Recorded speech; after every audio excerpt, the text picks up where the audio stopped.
اعوذ باللہ من الشیطان اللعین الرجیم بسم اللہ الرحمن الرحیم الحمد للہ رب العالمین والصلاة والسلام علی سیدنا محمد وآلہ الطاہرین اللہم صل علی محمد وآل محمد اما بعد فقد قال رسول اللہ صلی اللہ علیہ وآلہ وسلم من کنت مولاہ فہذا علی مولا۔ ناظرین محترم، میرے عزیزوں، میرے دوستوں، چونکہ وقت بہت محدود ہے اور لہٰذا کسی منزل تک ہم نے پہنچنا ہے، تو انتہائی اختصار کے ساتھ میں آگے بڑھ رہا ہوں اور مسلسل میں یہ ذکر کر رہا ہوں کہ کسی تاریخی اور سیرت کے حوالے سے اگر ابہام ہو گفتگو میں تو انشاءاللہ تعالی سوال و جواب کی جو نشست ہوگی اس میں ہم کوشش کریں گے وضاحت کرنے کی، چونکہ جناب سیدہ سلام اللہ علیہا کی زندگی کے بہت سارے مواقف ہیں، لیکن چونکہ اس اسلام شناسی شارٹ کورس کے حوالے سے جو نصاب ملحوظ نظر ہے اس لحاظ سے میں چل رہا ہوں، وإلا بہت سارے مواقف اور سیرت کے جوانب موجود ہیں ان کی حیات میں۔ یہ ہمارا 8واں درس ہے کہ یہاں سے اب میں آغاز کرنا چاہ رہا ہوں سیرت امیر کائنات یعصوب الدین مولا الموحدین امیر المؤمنین علی بن ابی طالب علیہ السلام کی سیرت کے حوالے سے ہمارا یہ محاضرہ اور درس ہوگا، جو کہ 8واں درس ہے۔ نام تو ہر مومن کو، ہر مسلمان کو معلوم ہے کہ علی نام ہے، القابات تو بہت زیادہ ہیں، امیر المؤمنین بھی ان کا لقب ہے، یعصوب الدین بھی ان کا لقب ہے، مرتضیٰ بھی ان کا لقب ہے، نفس رسول بھی کہا جاتا ہے، زوج البطول بھی کہا جاتا ہے، قسیم الجنت والنار بھی کہا جاتا ہے، صدیق اکبر بھی ہے، جو واقعاً صدیق اکبر ہے وہ علی ابن ابی طالب ہے، فاروق اعظم بھی حقیقت میں علی ابن ابی طالب ہے۔ یہ زیارات معصورہ میں یہ القابات موجود ہیں، یہ کوئی خطیبانہ انداز میں یہ القابات ہم نہیں دے رہے ہیں، اور یہ ہماری سیرت نہیں رہی ہے، ہماری علماء کی سنت اور سیرت یہ نہیں رہی ہے کہ القابات کسی اور کے ہوں اور جو ہے اپنی پسند مرضی اور پسند کے مطابق کسی اور کو دے دیں، یہ ہماری سیرت میں شامل نہیں ہے۔ اور روایات معتبرہ و زیارات معصورہ میں صدیق اکبر کا لقب اور فاروق اعظم کا لقب امیر کائنات علی بن ابی طالب کو یہ القابات تاریخ میں ان کے لیے ثابت ہیں۔ باب مدینۃ العلم بھی ان کو کہا جاتا ہے، باب مدینۃ الحکمہ بھی ان کو کہا جاتا ہے، اور یہ شرف ہے میں اور آپ کے لیے کہ یہ جو دروس اور محاضرات یہ شارٹ کورس کے حوالے سے جو کچھ ہم یہاں سے بیان کر رہے ہیں وہ امیر کائنات کی جوار سے، جو کہ باب مدینۃ العلم ہے، باب الحکمہ ہے، یہاں سے یہ دروس نشر ہو رہے ہیں، اور آپ کے لیے بھی شرف ہے کہ آپ سن رہے ہیں ان دروس کو، اور امیر کائنات کی سیرت کو سمجھنے کے لیے آپ بھی کوشاں ہیں۔ اور یہ القابات ہیں جو امیر کائنات کے ہیں، اور ولادت کی جو تاریخ ہے وہ 30 عام الفیل 13 رجب کو امیر کائنات کی ولادت ہوئی ہے۔ مکان ولادت مکہ معظمہ میں خانہ خدا میں، یہ شرف کسی اور کو نہیں ملا سوائے امیر کائنات کو۔ اور کنیت ہے ابو الحسن یا ابو السبتین بھی کہا جاتا ہے، ابو تراب، جو کہ محبوب ترین کنیت ہے امیر کائنات کی۔ اور والدہ محترمہ جناب فاطمہ بنت اسد ہے، اور فاطمہ بنت اسد کے مقام کے بارے میں صرف میں اسی جملے پر اکتفا کروں گا کہ جب ان کا انتقال ہوا تو قبر جب تیار کی گئی تو ان کو قبر میں لٹانے سے پہلے خود رسول اکرم صلی اللہ علیہ وآلہ وسلم قبر میں اترتے ہیں اور لیٹتے ہیں، اور پوچھا گیا یا رسول اللہ اس طرح کا کام آپ نے کسی اور کے لیے انجام نہیں دیا ابھی تک؟ تو پیغمبر اکرم نے یہی فرمایا کہ جناب ابو طالب محافظ اسلام، محافظ نبی اعظم، ان کے بعد جناب ابو طالب کے بعد اگر کسی نے محبت کا حق ادا کیا ہے تو وہ فاطمہ بنت اسد ہے، جو کہ والدہ ہے امیر کائنات علی بن ابی طالب کی۔ اور 4 بھائی تھے، طالب، عقیل، جعفر اور سب سے چھوٹے امیر کائنات علی بن ابی طالب، یہ 4 بھائی ہیں۔ اولاد کا تذکرہ اگرچہ تاریخ میں اولاد کی جو تعداد بتائی گئی ہے وہ 27 تقریباً امیر کائنات کی اولاد ہیں، اور 5 اولاد جناب سیدہ سلام اللہ علیہا سے، امام حسن علیہ السلام، امام حسین علیہ السلام، اور جناب محسن جو کہ شہید ہو گیا، اور جناب زینب سلام اللہ علیہا اور ام کلثوم علیہم السلام جمیعاً یہ اولاد فاطمہ سلام اللہ علیہا ہیں۔ شہادت کی تاریخ ہر مومن کو معلوم ہے کہ 21 رمضان 40 ہجری کو امیر کائنات کی شہادت ہوئی۔ عمر مبارک وہی عمر جو پیغمبر اکرم کی عمر تھی، 63 سال کی عمر میں شہید ہوئے، اور جو ظاہری خلافت اور ظاہری حکومت کی جو مدت رہی وہ تقریباً 5 سال یعنی 4 سال 9 مہینے امیر کائنات نے ظاہری کرسی پر بیٹھے اور جو ہے حکومت کی ہے۔ یہ اجمالی اور مختصر تعارف ہے امیر کائنات کا۔ اب جو ہے وادی بحر میں داخل ہونے کی سکت ہم میں نہیں، لیکن یہی اشارات پر ہی تاکہ مختصر آشنائی ہو امیر کائنات کی سیرت کے حوالے سے۔ فضائل کے بارے میں یہی فضیلت جو کہ ولادت خانہ خدا میں ہوئی ہے، یہ سعادت کسی کو نصیب نہیں ہوئی مگر امیر کائنات کو یہ سعادت نصیب ہوئی۔ اور القابات میں اگرچہ تاریخ نے بہت ساروں کو یہ لقب امیر المومنین سے نوازا، لیکن حقیقت میں مومنین کا امیر المؤمنین علی بن ابی طالب ہی ہے، اور یہ لقب حتیٰ کسی اور معصوم کے لیے استعمال بھی نہیں ہوا ہے۔ اور علم کے لحاظ سے رسول کے بعد کوئی دوسرا فرد نہیں تھا کہ جو علی کے ہم پلہ ہو علم کے لحاظ سے، اور یہی اسی لیے فرمایا پیغمبر اکرم نے کہ اعلم امتی من بعدی علی بن ابی طالب، میری امت میں میرے بعد اگر کوئی اعلم اور سب سے زیادہ جاننے والا اگر کوئی ہے تو وہ علی بن ابی طالب ہے۔ انا مدینۃ العلم وعلی بابها، انا مدینۃ الحکمت وعلی بابها، کئی احادیث یعنی اتنی احادیث حتیٰ کہ غیر شیعہ علماء بھی اعتراف کرتے ہیں کہ جس قدر فضیلت میں امیر کائنات کے حق میں جو احادیث وارد ہوئی ہیں کسی اور صحابی کے بارے میں جس قدر بھی وہ مقام کے لحاظ سے بڑھائے اور خلیفۃ المسلمین شمار کرے، پھر بھی جو فضیلتیں علی کی ہیں وہ کسی کو حاصل نہیں ہے۔ اور علم کے لحاظ سے یہ دعویٰ کسی اور نے نہیں کیا بعد رسول اللہ، تا قیامت تک شاید کسی میں یہ سکت نہ ہو کہ کوئی یہ دعویٰ کرے کہ سلونی قبل ان تفقدونی۔ اور نہج البلاغہ اٹھا کر دیکھیے، خطبہ شقشقیہ یا شقشقیہ جو کہ تیسرا خطبہ ہے کہ لا یرقى الی الطیر، علمی بلندی اور فکری بلندی علی کی اس قدر ہے کہ کوئی طائر فکر وہاں تک پرواز نہیں کر سکتا، وہاں تک پر نہیں مار سکتا۔ یہ علی کی علمی بلندی ہے اور فکری بلندی ہے۔ اور تربیت کے حوالے سے کیوں مقام بلند نہ ہو امیر کائنات کا؟ اس لیے کہ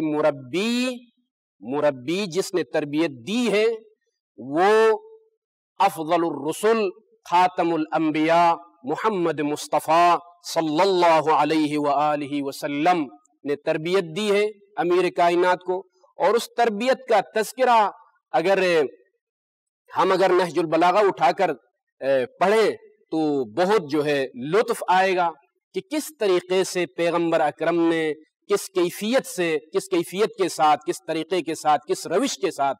پیغمبر اکرم نے تربیت دی امیر کائنات کو۔ خود علی کی لسانی، خود علی کی زبانی ہم سننا چاہتے ہیں کہ جو کہ میں آج خصوصیت کے ساتھ تذکرہ کروں گا کتاب نہج البلاغہ۔ جو بھی یہ دعویٰ کرتا ہے کہ میں علی کا عاشق ہوں، اخلاقی وظیفہ، میں تو شرعی بات نہیں کر رہا، کم از کم اخلاقی وظیفہ بنتا ہے اس کا کہ وہ ضرور نہج البلاغہ خریدے۔ اگر کسی کے پاس ہے تو ٹھیک، نہیں تو آج کی گفتگو میں برادرانہ یہ التماس کروں گا جوار امیر المؤمنین سے، خصوصی میں درخواست کروں گا کہ اپنے جوانوں سے اور دوست احباب سے اور اس اسلام شناسی کورس میں شامل ماؤں بہنوں سے کہ وہ ضرور خریدیں کتاب نہج البلاغہ۔ جہاں آپ کے پاس قرآن ہے وہاں پر نہج البلاغہ کا نسخہ ہونا ضروری ہے۔ نہج البلاغہ انشاءاللہ تعالی اور زندگی رہی اور موقع ملا تو خصوصی نہج البلاغہ کے حوالے سے میں گفتگو کروں گا. انہی محاضرات میں بھی میری کوشش ہوگی کہ بار بار میں تذکرہ کروں گا، چونکہ سیرت امیر جب بیان ہو رہی ہے تو نہج البلاغہ کا تذکرہ بہت ضروری ہے. اور نہج البلاغہ بہت مظلوم کتاب ہے، میں سمجھتا ہوں آج کے معاشرے میں مظلوم کتاب ہے. یعنی نوجوان نسل اس قدر اہمیت نہیں دیتی ہے، یا متوجہ نہیں ہے، یا جو ہے مطالعہ کرنے کا شغف اور شوق نہیں رکھتے ہیں. اور یہ بھی میں گزارش کروں گا کہ اپنے دوست احباب سے کہ مطالعہ کا شوق پیدا کریں اور جو ہے مطالعہ خود بھی کریں. کم از کم ہفتے میں ایک مرتبہ امیر کائنات کا کوئی کلام، کوئی خطبہ جو کہ وعظ و نصیحت پر، تقویٰ پر اور دنیا سے بیزاری اور آخرت کی یاد، یہ مملوء ہے نہج البلاغہ اول سے آخر تک. اور اس نہج البلاغہ میں اگر کوئی یہ چاہتا ہے کہ علی کا عملی زندگی، علی کا عملی وجود میرے سامنے ہو کہ میں دیکھ سکوں کہ علی نے زندگی کیسے گزاری ہے، عبادتیں کیسے انجام دی ہے، تقوی علی، عبادت علی، شجاعت علی، پاک دامنی علی، یہ تمام چیزوں کا مرکز ہے نہج البلاغہ. اور نہج البلاغہ میں بہتر انداز سے امیر کائنات نے ان مطالب کی طرف اشارہ کیا ہے. اور جس خطبے میں اس تربیت کی طرف اشارہ کیا ہے وہ خطبہ نمبر 192 نہج البلاغہ کا مشہور اور معروف خطبہ، خطبہ قاصعہ. یہ خود خطبہ ہی محتاج ہے کہ تعارف کی طرف، جو کہ 11 صفحات پر مشتمل خطبہ ہے. 11 صفحات پر مشتمل خطبہ ہے، اور اس خطبے میں کئی موضوعات کی طرف امیر کائنات نے اشارہ کیا. اور ان نکات میں سے ایک نکتہ شجاعتہ و فضلہ، شجاعت علی اور فضل علی، یہ ایک نکتہ ہے اس میں. اور اسی میں رسول اللہ کی تربیت کی طرف، جس طریقے سے پیغمبر اکرم نے ان کو تربیت دی، علمی، اخلاقی، ملکوتی اور سماوی تربیت جو پیغمبر اکرم نے دی ہے، اس تربیت کا بھی تذکرہ کیا ہے. اور لطف کی بات یہ ہے کہ شجاعت کا تذکرہ ہے اور ضمن میں تربیت کا بھی تذکرہ کرتے ہیں. یعنی وہ شجاعت نہیں ہے جو تربیت اسلامی سے خارج ہو، وہ تو درندگی ہے، اور حیوان میں درندگی ہوتی ہے. اگر اسلامی ملاک اور معیار کے مطابق بہادری اور شجاعت کا اظہار نہ ہو تو وہ حیوان ہے، حیوان مفترس، جنگل کا جو درندہ صفت حیوان ہوتا ہے. تو لہٰذا شجاعت اگر دائرہ اسلامی میں ڈھل جائے تو یہ ہے اسلامی شجاعت اور دلیری، اور جس کو کہا جاتا ہے. تو تذکرہ کرتے ہیں کہ امیر کائنات فرماتے ہیں کہ انا وضعت فی الصغر بکلاکل العرب وکسرت نواجم قرون ربیع ومضر وقد علمتم موضعی من رسول اللہ صلی اللہ علیہ وآلہ وسلم بالقرابة القریبة والمنزلة الخصیصة وضعنی فی حجرہ. یہاں سے آگے تربیت کا ذکر ہو رہا ہے. مجھے پہچانو، میں نے کم سنی ہی میں عرب کے سینوں کو زمین سے ملا دیا ہے. بڑے بڑے تاریخ کے ناموں اور افراد سامنے آئے علی کے، لیکن طاقت اور دلیری اور قوت میں علی کے سامنے نہیں ٹک سکے. اور بڑے بڑے قبائل کا بھی تذکرہ کیا کہ ان سب کو میں نے شکست دی ہے. اور اس کے بعد تربیت کی طرف اشارہ کرتے ہوئے فرماتے ہیں کہ وضعنی فی حجرہ صلی اللہ علیہ وآلہ وسلم وانا ولد، یا بعض نسخ میں انا ولید. پیغمبر اکرم صلی اللہ علیہ وسلم نے، یہ تمہیں معلوم ہے کہ کیا قرابت ہے میری پیغمبر اکرم کے ساتھ. اس کے بعد فرماتے ہیں کہ انہوں نے بچپنے سے مجھے اپنی گود میں اس طرح جگہ دی کہ مجھے اپنے سینے سے لگائے رکھتے تھے، اپنے بستر پر جگہ دیتے تھے، اپنے کلیجے سے لگا کر رکھتے تھے. کیا محبت ہے، کیا تربیت ہے. اور مجھے مسلسل اپنی خوشبو سے سرفراز فرمایا کرتے تھے، اور غذا کو اپنے دانتوں سے چبا کر مجھے کھلاتے تھے. نہ انہوں نے میرے کسی، بہت عمدہ نکتہ ہے یہ جملہ ہے کہ وَكَانَ يَمْضَغُ الشَّيْءَ ثُمَّ يُلْقِمُنِيهِ وَمَا وَجَدَ لِي، یہ جملہ وَمَا وَجَدَ لِي كَذْبَةً فِي قَوْلٍ وَلَا خَطْلَةً فِي فِعْلٍ. نہ انہوں نے میرے کسی بیان میں جھوٹ پایا اور نہ میرے کسی عمل میں غلطی دیکھی. سبحان اللہ، سلام اللہ علیک یا امیر المؤمنین. میں عرض کرنا چاہوں گا جس ہستی نے آپ کو تربیت دی ہے، اس تربیت کے بعد ظاہر سی بات ہے اور پیغمبر اکرم نے جب آپ کی تربیت کی ہے، آپ کو پالا پوسا، تو پھر نتیجہ عملی طور پر یہی سامنے آئے گا کہ آپ کے کردار میں نہ کوئی غلطی ہوگی، نہ آپ کی سیرت میں، نہ گفتار میں، نہ قول میں، نہ فعل میں۔ اسی کی طرف اشارہ کرتے ہیں مولا امیر المومنین، میرے کسی عمل میں نہ پیغمبر اکرم نے غلطی دیکھی، تربیت ایسی کی تھی پیغمبر اکرم نے، لہٰذا اس تربیت کی طرف، پیغمبر اکرم کی تربیت کی طرف اشارہ کیا۔ اور اللہ نے بچپن میں ہی پیغمبر اکرم کے ساتھ، پیغمبر اکرم کے لیے خصوصی ایک ملک کا انتظام کیا تھا، ایک عظیم ترین ملک جو کہ تمام خصلتیں، تمام اچھی صفات، جو کمالات اور مکارم اخلاق، ان کی رہنمائی کرتا تھا وہ ملک پیغمبر اکرم کو، اور میں پیغمبر اکرم کے ساتھ چلتا تھا، شب روز وہ ملک تلقین کرتا تھا۔ کیا انتظام ہے اللہ کی طرف سے پیغمبر اکرم کی تربیت بچپنے سے، یہ تربیت اللہ کی طرف سے تربیت کا انتظام دیکھیے۔ ملک امیر کائنات فرماتے ہیں کہ ملک کا انتظام ہے، خصوصی ملک کا مکارم اخلاق کی تربیت بچپنے سے وہ مسلسل تلقین کر رہا ہے، اور میں بھی ان کے ساتھ اسی طرح چلتا تھا جس طرح بچے ناقہ، اونٹنی کا بچہ اپنی ماں کے ہمراہ چلتا ہے۔ وہ روزانہ میرے سامنے اپنے اخلاق کا ایک نشانہ پیش کرتے تھے، اور پھر مجھے اس کی اقتداء کرنے کا حکم دیا کرتے تھے۔ سبحان اللہ، کیا جملے ہیں! وَلَقَدْ كُنْتُ أَتَّبِعُهُ اتِّبَاعَ الْفَصِيلِ أَثَرَ أُمِّهِ يَرْفَعُ لِي فِي كُلِّ يَوْمٍ مِّنْ أَخْلَاقِهِ عَلَمًا۔ یہ تربیت ہے امیر کائنات کی تربیت کے حوالے سے اگر کوئی مطالعہ کرنا چاہے تو خود کلمات امیر المومنین میں اس کا تذکرہ ملتا ہے، جو کہ خطبہ قاصعہ، ایک طویل ترین خطبہ ہے، 11 صفحات پر مشتمل خطبہ، اور ضرور نہج البلاغہ کا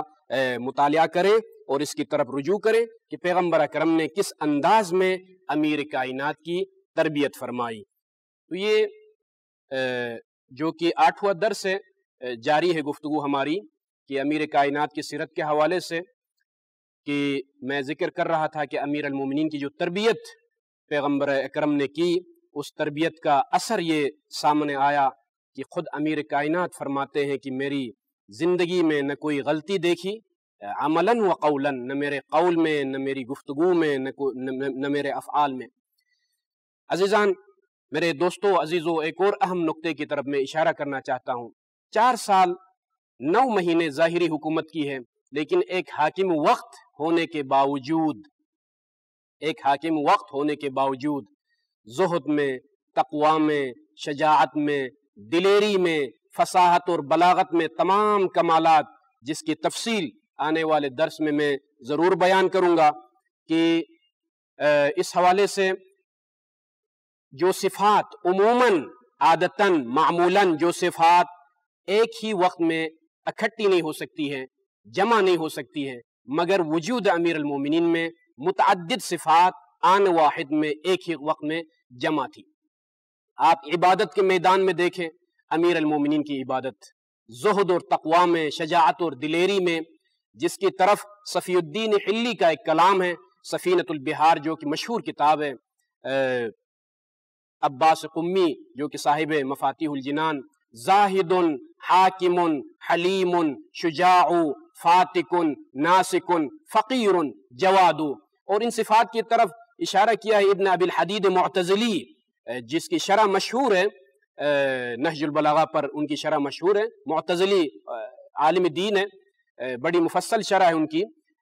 انہی صفات کو نثر کی صورت میں معتزلی نے بیان کی ہے، لیکن جو ہے صفی الدین حلی رضوان اللہ تعالی علیہ، بہت بڑے شاعر گزرے ہیں حلہ کے، ان کا یہ بیان ہے کہ جمعت فی صفاتک الازداد ولہذا عزت لک الانداد، یا امیر المومنین، آپ کی ذات میں وہ صفات جمع ہیں کہ جو کسی اور میں اس کی مثال نہیں ملتی ہے، زاہد بھی ہے، حاکم بھی ہے، حلیم بھی ہے، شجاع بھی ہے، فاتق اس کو کہا جاتا ہے جس کی ضربت خطا نہ جائے، قاتل کو فاتق کہا جاتا ہے، مارنے والا، قتل کرنے والا، لیکن شاعر نے فصاحت اور بلاغت اور ادب سے کام لیتے ہوئے اس لفظ قاتل کے بدلے میں فاتق رکھا ہے، اور اس میں ظرافت اور نکتہ یہ ہے کہ چونکہ قتل کرنے والا ممکن ہے پہلی ضربت میں، دوسری ضربت میں، تیسری ضربت میں، ممکن ہے 5ویں ضربت میں جا کسی کو قتل کر دے اور پہلی ضربت خطا جائے، لیکن جب فاتق کہا جاتا ہے کہ امیر کائنات کی شجاعت اور دلیری اور ضربتیں دوسری ضربت کی طرف پہلی ضربت محتاج نہیں ہوتی تھی، بس پہلی ضربت میں ہی دشمن کا خاتمہ ہوتا تھا، اسی لیے کہتا ہے کہ فاتق بھی ہے، ناسک بڑا عبادت گزار، فقیر بھی ہے، جواد بھی ہے کوئی دنیا میں ایک ہی وقت میں فقیر بھی ہو، جواد بھی ہو، سخی بھی ہو، کریم بھی ہو، مگر امیر المومنین کی ذات تھی کہ جو کریم بھی ہے اور فقیر بھی ہے۔ تو امیر المومنین کے بارے میں بھی اخلاق حسنہ حاکم وقت ہونے کے باوجود بہت ساری مثالیں ہیں، جس کا تذکرہ میں نے کیا تھا کہ سیرت النبی میں اصحاب صفہ چبوترے والے اصحاب کے ساتھ جو سلوک تھا پیغمبر اکرم کا ان فقراء کے ساتھ، نادار لوگوں کے ساتھ، امیر کائنات کے بارے میں بھی یہی ملتا ہے کہ جالس الفقیر فقیرا جالس المسکین مسکینا۔ آج اگر چھوٹا سا بھی منصب ملتا ہے تو انسان مغرور ہوتا ہے، انسان غرور کا شکار ہوتا ہے، گاڑی اس کے پاس ہو مغرور ہوتا ہے، بنگلہ اس کے پاس ہو، زمین والے، جائیداد والے، پیسہ والے مغرور ہوتے ہیں، مگر سلام ہو سلام اللہ علیک، میں متوجہ ہوں امیر کائنات کی طرف اور ان کی قبر مطہر میرے سامنے ہے اور آپ سب کی نیابت میں سلام کر رہا ہوں، سلام اللہ علیک یا امیر المؤمنین یا ابا الحسن والحسین۔ کیا اخلاق ہے، کیا سیرت ہے امیر کائنات کی کہ جالس الفقیر فقیرا جالس المسکین مسکینا، نابینا اور معذور افراد کے ساتھ بیٹھ کر سبوح قدوس کی صدائیں اور حمد کی صدائیں بلند ہوتی تھی، اور نابینا کو بھی اندازہ نہیں ہوتا تھا کون بیٹھا ہوا ہے۔ یہی واقعہ ہمیں ملتا ہے کہ جب شہادت کے بعد ایک نابینا رونے کی آوازیں آ رہی تھی ایک خرابے سے، تو امام حسن اور حسین، اختصار کے ساتھ میں بیان کر رہا ہوں، واقعہ مشہور ہے، جب پاس گئے تو اس بوڑھے نے یہی شکایت کی کہ جو ہے 3 دن ہو گئے وہ میرا غمخوار اور جو مجھے کھانا دیتا تھا پانی دیتا تھا وہ نہیں آ رہا۔ پوچھا گیا کہ آخر کیا علامتیں تھی، کون تھا؟ اس نے کہا کہ میں نہیں جانتا ہوں، لیکن جب وہ بیٹھتے تھے تو جالس الفقیر فقیرہ کی آواز آتی تھی، جالس المسکین مسکینہ، سبوح قدوس۔